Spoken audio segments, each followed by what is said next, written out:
তাহলে আমরা স্টার্ট করি টাইপস অফ ফেসবুক ক্যাম্পেইন বা ফেসবুক অ্যাডস। তাহলে ফেসবুক অ্যাডসের মধ্যে কী কী পড়তে পারে? আমরা তো সাধারণত কয়েক ধরনের দেখি, একটা ইমেজ দেখি, মানুষ ইমেজ দিয়ে ক্যাম্পেইন চালাচ্ছে, আরেকটা কি দেখি, ভিডিও দেখি, ভিডিও দিয়ে ক্যাম্পেইন চালাচ্ছে, অথবা কি হতে পারে জাস্ট টেক্সট দিয়ে চালাচ্ছে। তো টেক্সট দিয়ে ক্যাম্পেইন চালাতে আমরা খুব কম দেখি, টেক্সটও থাকে ক্যাম্পেইনগুলোর মধ্যে, বিভিন্ন অ্যাডের মধ্যে টেক্সটও থাকে, ইমেজও থাকে, ভিডিও থাকে। তবে ইমেজ যেখানে থাকবে সেখানে অনলি ইমেজ আর টেক্সট থাকবে, যেখানে ভিডিও থাকবে সেখানে কি ভিডিও আর টেক্সট থাকবে। তাহলে নাম্বার ওয়ানে কী ধরনের টাইপস একটা ক্যাম্পেইন থাকবে? ইমেজ ক্যাম্পেইন হতে পারে। টেক্সট তো অলওয়েজ প্রত্যেকটা ক্যাম্পেইনের মধ্যে আমরা টেক্সট দিয়ে থাকি। তো এই ক্ষেত্রে কি, যে ক্যাম্পেইনের ক্ষেত্রে যেখানে ইমেজ ক্যাম্পেইন আমরা দিব, ইমেজ অ্যাডস, সেখানে কি থাকবে?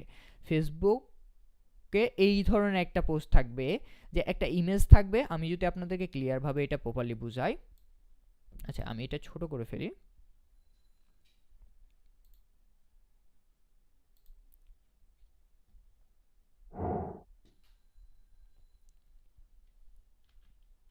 আচ্ছা, তাহলে এটা আমাদের হচ্ছে ইমেজ একটা, আমরা একটা পেজের নাম দেখতে পাচ্ছি এবং বাকিটা আমি এক্সপ্লেন করতেছি কি কি।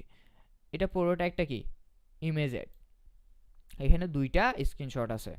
তো একটা কি হতে পারে, এখানে কি দেখা যাচ্ছে, পেজের নামটা দেখা যাচ্ছে, তার নিচে স্পন্সর লেখা থাকছে। এই ধরনের যে স্পন্সর লেখা থাকে আমরা ফেসবুকে দেখি, এটাকে বলবো কি পেইড অ্যাডস, মানে ফেসবুককে টাকা দিয়ে এই ধরনের অ্যাড চালাচ্ছে, মানে এই ধরনের কাস্টমার যে সেগমেন্ট আছে তাদেরকে এই অ্যাডটা দেখাচ্ছে। তারপরে কি এই অপশনটুকুকে বলে ক্যাপশন বা অ্যাড কপি। এটাকে অ্যাডের ভাষায় বলে, যদি আমি অ্যাডের ভাষায় বলি তাহলে কি বলবো আমরা, অ্যাড কপি বলবো। এবং এই নিচেরটাকে কি বলবো, অ্যাড ক্রিয়েটিভ অ্যাডের ভাষায়। তো এখানে অ্যাড ক্রিয়েটিভে কি ব্যবহার করা হয়েছে, ইমেজ ব্যবহার করা হয়েছে। ইমেজটা কি ধরনের, একটা স্কোয়ার ইমেজ, যেটা আপনি এখানে যে কোনো ইমেজ ব্যবহার করতে পারেন, তবে ফেসবুকের রিকমেন্ডেশন হচ্ছে স্কোয়ার সাইজ হবে 1080 বাই 1080 পিক্সেলের যে ইমেজ সাইজ ফরম্যাটটা আছে, সেটা আমরা অ্যাডের ক্ষেত্রে, ইমেজ অ্যাডের ক্ষেত্রে ব্যবহার করব। আমাদের ডিজাইনটা এরকম ছবি দিয়েও হতে পারে, আমরা কোনো টেক্সট দিয়েও ডিজাইন হতে পারে, যে কোনো কিছু। তার নিচে যদি আমরা আসি, তার নিচে কি দেখা যাচ্ছে, এখানে ইনসাইট দেখা যাচ্ছে এবং হচ্ছে এখানে একটা নাম দেখা যাচ্ছে, এবং এখানে আরেকটা কি দেখা যাচ্ছে, instagram.com দেখা যাচ্ছে। তো এইটা কি ইনস্টাগ্রামে ক্যাম্পেইন চালাইছিল, এইটা কি চালাইছিল, এখানে আবার এই ক্যাম্পেইনটা চালাইছিল ফেসবুকে। তাহলে ফেসবুকের ক্যাম্পেইনে যদি আমরা একটু এক্সপ্লেইন করি, তাহলে একইভাবে আমরা এখানে কি দেখতে পাচ্ছি, এখানে একটা নাম দেখা যাচ্ছে, স্পন্সর লেখা আছে, একটা ক্যাপশন দেওয়া আছে, এবং একটা কি দেওয়া আছে, ইমেজ দেওয়া আছে, এবং তার নিচে কি কল টু অ্যাকশন বাটন এবং হেডলাইনগুলো দেওয়া আছে। হেডলাইনে কি দেওয়া আছে, যে ট্রাই দ্য ফার্স্ট, এইরকম একটা কি লেখা আছে। আপনি যে কোনো কিছু এখানে দিতে পারেন, আপনি যে লেখাটা মানুষকে পড়াতে চাচ্ছেন, রিলিভেন্ট আপনার পোস্টের সাথে যায়, সেটা আপনি এখানে দিবেন। আর এখানে একটা কি বাটন দেওয়া আছে। তো এটাকে বলে কি, আমরা বলবো এটাকে ইমেজ অ্যাড। এই ধরনের অ্যাড ক্যাম্পেইন যদি দেখি, যেখানে টেক্সট আছে আর একটা ইমেজ আছে, যে ইমেজটা ফিক্সড, এখানে কোনো অ্যাক্টিভিটি হচ্ছে না, তাহলে সেক্ষেত্রে কি বলবো, এগুলাকে বলবো আমরা ইমেজ অ্যাড। এবং এই ইমেজ অ্যাড সম্পর্কে যদি আরও বিস্তারিত জানতে হয়, এখানে আমি একটা পিন আপ করে দিছি আপনাদেরকে লিঙ্ক, এখানে টেক্সটের মধ্যে, সেটাতে যদি যান, ফেসবুকেরই এটা একটা ব্লগ লেখা আছে, আর্টিকেল লেখা আছে এই পুরা ইমেজ অ্যাডের সম্পর্কে।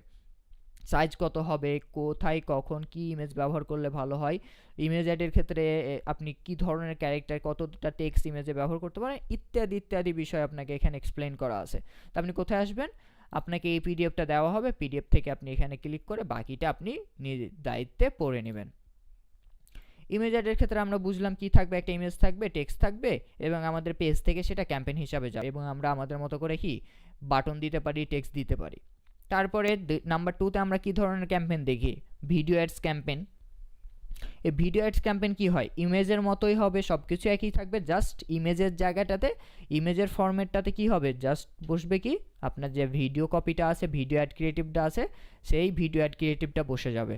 বাকি সব কিছু দেখেন, আমাদের পেজ আছে, পেজের নিচে স্পন্সর্ড লেখা আছে, টেক্সট আছে, তারপরে এখানে কি হেডলাইন আছে, কল টু অ্যাকশন বাটন আছে, সব কিছু এখানে আমাদেরকে দেখা যাচ্ছে। তো ইমেজ অ্যাডের ক্ষেত্রে এতটুকুই পার্থক্য, শুধু যে জাস্ট এটা ভিডিও এবং ওইটা হচ্ছে ইমেজ, এতটুকুই পার্থক্য, বাকি সব কিছু একই থাকবে। এবং ইমেজের যে সাইজটা, ইমেজের সাইজটা 16:9 যে আমাদের ইমেজ সাইজটা আছে, ভিডিও সাইজটা আছে, ভিডিও সাইজ, সেটা আপনি ব্যবহার করবেন। তবে ফেসবুকের ক্ষেত্রে ফেসবুক যেটা রিকমেন্ড করে, আপনারা এইখানে এই যে ফেসবুক ভিডিও অ্যাডসে যদি আপনারা ক্লিক করেন তো এখানে ভিডিও অ্যাড সম্পর্কে আরও বিস্তারিত আপনারা জানতে পারবেন, সাইজ নিয়ে, বিভিন্ন অ্যাঙ্গেল, কত সাইজের ক্ষেত্রে কেমন কি রেজাল্ট দেয় সেই ডিটেলসগুলো এখান থেকে জেনে যাবেন এবং আপনি সেটাও ব্যবহার করতে পারেন।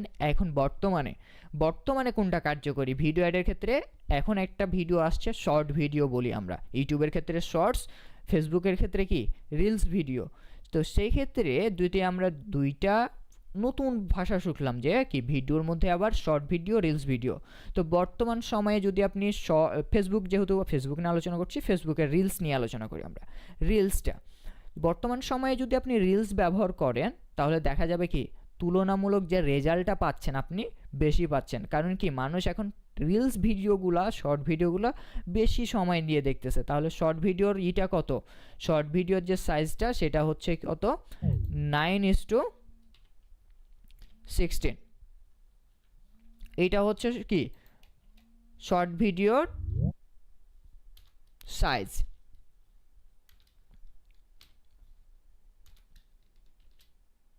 এটা আমাদের কি শর্ট ভিডিওর সাইজ। শর্ট ভিডিওর সাইজটা কি হবে, ভার্টিক্যাল হবে। এটা হচ্ছে হরিজন্টাল, আর শর্ট ভিডিওর সাইজটা হবে হরিজন্টাল। কিভাবে হতে পারে, যে ভিডিওটা এটা ধরেন আপনার মোবাইলের উইন্ডো, সেই ভিডিওটা একটা হচ্ছে ভার্টিক্যাল, যেটা হরিজন্টাল যেটা সেটা এইভাবে হতে পারে, আর ভার্টিক্যাল যেটা সেটা এরকমভাবে হবে আপনার লম্বা। তো যেটা শর্ট ভিডিও আমরা সবাই চিনি। তো এটার সাইজটা কত হবে, বেটার হবে আপনি যখন কোনো কিছুর ক্যাম্পেইন করবেন, তখন যদি সেটা ভিডিও ক্যাম্পেইন করতে হয়, আপনাকে ভিডিও অ্যাড চালাতে হয়, তখন অবশ্যই আপনি ট্রাই করবেন এই সাইজের মধ্যে দেওয়ার, এবং শর্ট ভিডিও রিলস বানানোর জন্য, মানে শর্ট টাইমের মধ্যে 60 সেকেন্ডের নিচে। তাহলে আমরা কি দিলাম, দুইটা টাইপসের ক্যাম্পেইনের টাইপস জানলাম, একটা হচ্ছে ইমেজ, একটা হচ্ছে ভিডিও, এবং এর মধ্যেই বাকিগুলা পড়ে যায়। ভিডিও দিয়ে আমরা বাকিগুলো করতে পারি এবং এর মধ্যে ইমেজ দিয়েও আমরা